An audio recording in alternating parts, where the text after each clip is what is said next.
दोस्तों, इसकी चिता पर कई टीन घी के डाले गए थे, लेकिन चिता आग नहीं पकड़ रही थी। वो कोई आम हिंदू नहीं था, इंडिया का बहुत बड़ा नाम था, इसलिए इसकी चिता को आग न लगने वाले वाकये की खबर मंटू में पूरे इंडिया में फैल गई। लोग जोक दर जोक शमशान घाट पहुंचने लगे। इस शख्स की जामिया मस्जिद दिल्ली के इमाम बुखारी से बहुत गहरी दोस्ती थी। इमाम साहब भी ये वाकया सुनकर फौरन शमशान घाट पहुंचे।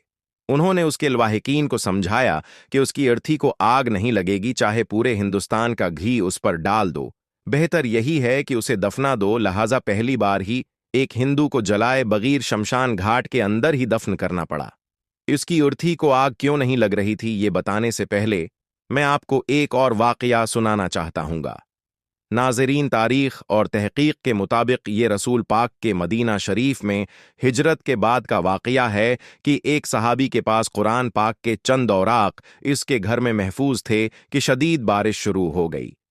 इसका कुच्चा मकान था जो जगह जगह से टपकना शुरू हो गया। सहाबी को गुमान हुआ कि बारिश बहुत तेज है, कहीं इतना पानी न टपक पड़े कि कुरानी औराक को नुकसान पहुंचे। इसने उनको महफूज जगह पर रखना चाहा, मगर उसके घर में कोई ऐसी जगह मयस्सर न आ सकी। इसके पड़ोस में एक यहूदी जोड़ा रहता था और उनका घर पख्ता था। सहाबी ने सोचा कि बारिश के थमने तक उनके घर में कुरानी औराक रखवा देता हूं, मगर बार बार ख्याल आता कि ये तो कुरान के मुनकर हैं, हो सकता है उनसे कोई बेहरमती हो जाए। दूसरी तरफ औराक को नुकसान पहुंचने का अंदेशा भी था। काफी सोच विचार के बाद बहरहाल उसने फैसला कर लिया कि ये औराक मैं उनके यहाँ इस ताकीद के साथ रखवा देता हूं कि ये हमारी मजहबी आखिरी किताब का हिस्सा हैं। बारिश की शिद्दत और तवालत के बास आपको अमानतन दे रहा हूं, इंशाअल्लाह सुबह वापस ले लूंगा। चनांचा उसने उन्हें एक बड़ी चादर में हैं अच्छी तरह से लिपेटकर उनके घर पर दस्तक दी। यहूदी ने कहा, आप मुतमईन रहें, नुकसान होगा और ना ही बेहरमती होगी। यहूदी ने अंदर जाकर अपनी बीवी को सारी बात बता डाली। दोनों बहुत खुश हुए कि सहाबी ने उन पर भरोसा किया। अब दोनों मियाँ बीवी सोचने लगे कि इस मुकद्दस अमानत की हिफाजत और एहतराम कैसे किया जाए। चनांचा उन्होंने फैसला किया कि दोनों गसल करके साफ कपड़े पहनते हैं और आधी रात तुम उनको उठाए रखोगी और बाकी पहर में उठा लूंगा। ऐसा ही हुआ, खातून की कैफियत बदलने लगी। आधी रात को यहूदी उठा कि कपड़े तब्दील करे। रूहानियत से सरशार उसकी बीवी ने कहा कि तुम बेशक सो जाओ, मैं ही सारी रात उन्हें अपने पास रखूंगी। यहूदी न माना कि हमारे दरमियान यही मुआहदा हुआ था। खातून ने बलाखिर रोते रोते इमानत उसके स्पर्द कर दी। अब यहूदी का भी हाल वैसे ही होना शुरू हो गया। 1-2 घंटे गुजरे होंगे कि उसकी बीवी ने दरख्वास्त की कि इस तरह मिल बैठते हैं कि इस चादर का आधा हिस्सा तुम अपने पास रख लो और बाकी मांदा हिस्सा मैं अपने पास रख लेती हूं, क्योंकि नींद तो मुझसे कोसों दौर है। रब ताली शायद ऐसी सादत हमें दोबारा नसीब न करे। चनांचे वो राजी हो गया। बारिश थम चुकी थी, सुबह की पुआ फिटने वाली थी कि दोनों में शदीद इत्तराब पैदा हुआ कि अब मुसलमान किसी भी वक्त आ जाएगा और अपनी इमानत वापस ले लेगा। ये सोचकर उन्होंने रोना शुरू कर दिया। उनके अंदर का इंसान जाग उठा था और वो दिल ही दिल में सोच रहे थे कि जिस मुकद्दस इमानत से हमारी नींद गायब हो गई, दिल शादमान हो गया। कैफियत बदल गईं तो अल्लाह ताली हमारे ऊपर अपना खुसूसी करम फरमा दे कि जब हम ये इमानत वापस कर रहे हूं तो हमें ऐमान की दौलत नसीब हो जाए, और वो भी उस मुकद्दस हस्ती के जरिए कि जिनकी हमने आज तक बात ना मानी। फज्र का वक्त हुआ तो सहाबी ने दरवाजा खटखटाया।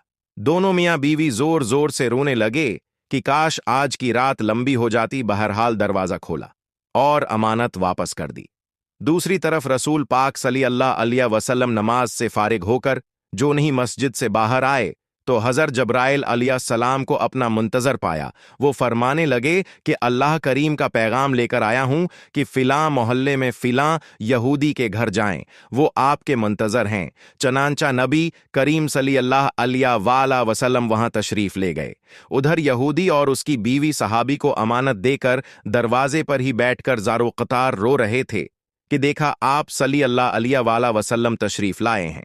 खुशी का कोई ठिकाना न रहा और उसी वक्त ऐमान ले आए।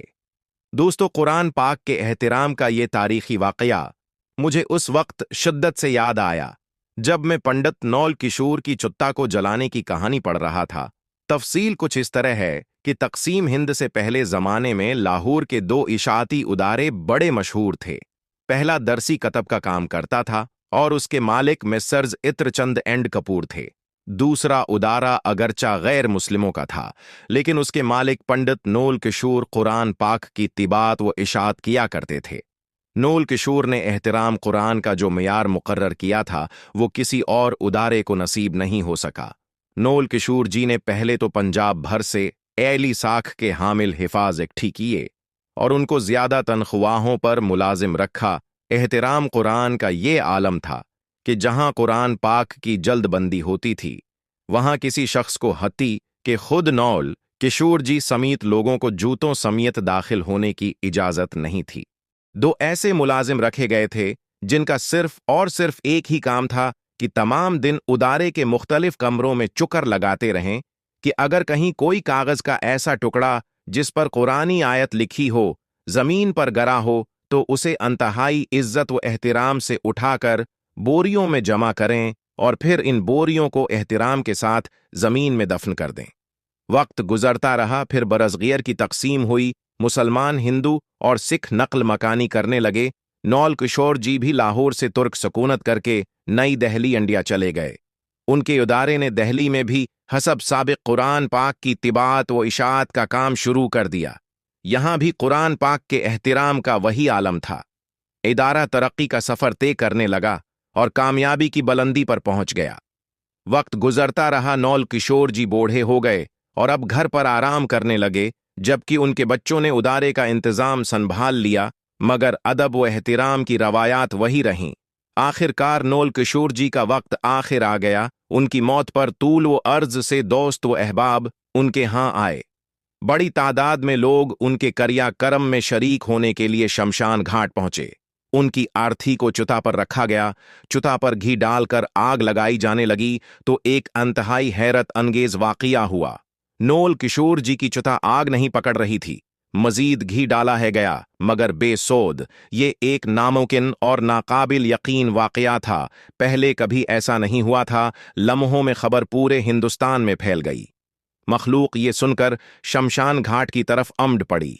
ये खबर जामिया मस्जिद दहली की इमाम बुखारी तक पहुंची तो वो भी शमशान घाट पहुंचे। वो नौल किशोर जी के बहुत करीबी दोस्त थे और वो उनके एहतराम कुरान से अच्छी तरह वाक़िफ़ थे। इमाम साहब ने पंडित जी को मुखातब करते हुए कहा, आप सब लोग अगर पूरे हिंदुस्तान का घी भी ले आएं तो चता आग नहीं पकड़ेगी, क्योंकि इस शख्स ने अल्लाह की सच्ची किताब की उम्र भर जिस तरह खिदमत की है, जैसे एहतराम किया है, आग लग ही नहीं सकती। इसलिए बेहतर है कि उनको इज्जत व वक़ार के साथ दफना दें। और दोस्तों, ऐसा ही हुआ। ये तारीख का पहला वाक़या था कि किसी हिंदू की चुता को आग न लगने की वजह से शमशान घाट में ही दफन कर दिया गया। दोस्तों, वीडियो को ख़त्म करते हुए सिर्फ इतना ही कहना चाहूँगा कि हम बहैसियत मुसलमान अगर सिद्क दिल से कुरान के हवाले से अपनी जिम्मेदारियां पूरी करें तो क्या कुछ नहीं हो सकता। उम्मीद करता हूं कि मेरी आज की वीडियो आपको पसंद आई होगी। अगर वीडियो अच्छी लगी है तो उसको लाइक और शेयर कर दें। मेरे चैनल को सब्सक्राइब करने के साथ साथ बेल आइकन को भी क्लिक कर दें ताकि आपको मेरी आने वाली मजीद वीडियोस के नोटिफिकेशन मिलते रहें। अपना बहुत सारा ख्याल रखिएगा। अल्लाह हाफिज।